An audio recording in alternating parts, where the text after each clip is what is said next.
Dans cet exemple, je vais montrer comment créer un graphe de suite récurrente dynamique avec Malgraph 32. Je commence par créer une figure avec un repère, orthonormal. Je capture l'unité, l'origine, et je la déplace en bas à gauche, j'augmente l'unité de la figure.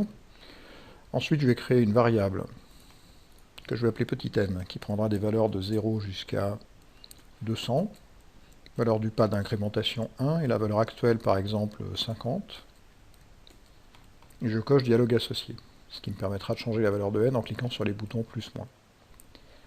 Je vais maintenant créer un curseur,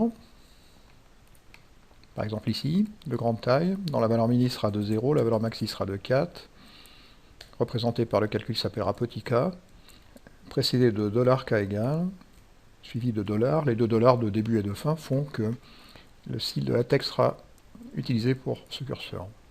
Donc voilà mon curseur qui vient d'apparaître. Maintenant, je vais créer une courbe de fonction. Donc j'active par exemple la couleur marron, le trait gras, et je clique sur l'icône f de x égale. Nom de la fonction, je vais mettre f, variable par exemple t, et comme formule, je vais mettre k fois t fois parenthèse 1 moins t. Je laisse cocher la case tracée courbe, et ainsi ma courbe apparaît. Maintenant, je vais lier un point à l'axe des abscisses, à l'aide de cette icône.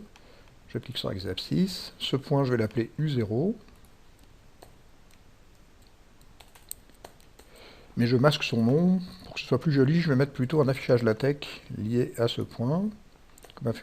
Comme code LaTeX, je mets U indice 0. Voilà. Je vais demander maintenant au logiciel de mesurer l'abscisse de ce point. Il suffit simplement de cliquer sur le point. Maintenant, je vais créer ma suite récurrente. Calcul, nouveau calcul dans R. Suite UN plus 1 égale F de UN.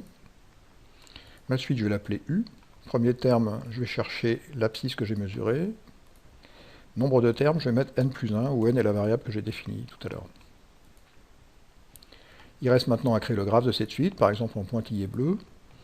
Dans le menu Créer, graphe de suite récurrente, réel. Et je n'ai qu'à cliquer sur OK. Et donc voilà mon graphe dynamique.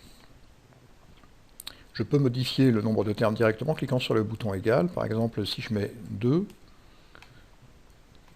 et en cliquant sur les boutons plus et moins, ça me permet de voir comment ma suite est construite. Mais il manque une chose sur cette figure, je vais rajouter la droite d'équation y égale x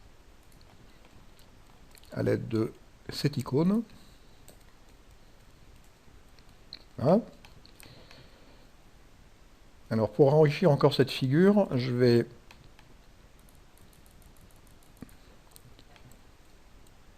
créer un affichage de la valeur de U de n. Donc avant ça, il faut d'abord que je crée un calcul que je vais appeler UN, qui contiendra comme formule U de n. Maintenant, par exemple en haut à droite, je vais afficher d'abord la valeur de n, à l'aide de cette icône, affichage de valeur libre. Donc j'affiche la valeur de n, qui est la variable ici. En tête, je vais mettre $n égale, suivi de $. Je vais demander simplement 2 décimales, de toute façon c'est une valeur entière. Dessous, je vais demander un affichage de calcul UN que je viens de créer tout à l'heure. Mais ce coup-là, je vais demander 9 décimales, avec comme en tête U de n égale, et si je mets un $, devant et un $, à la fin, ça me fera un style d'affichage LaTeX. Voilà. Donc maintenant, je peux voir mes termes qui apparaissent les uns après les autres. Je peux voir aussi que suivant les valeurs de k, le comportement de cette suite peut par exemple devenir chaotique. Je vais demander 150 termes. Ou alors, il peut y avoir convergence pour certaines valeurs. Premier terme.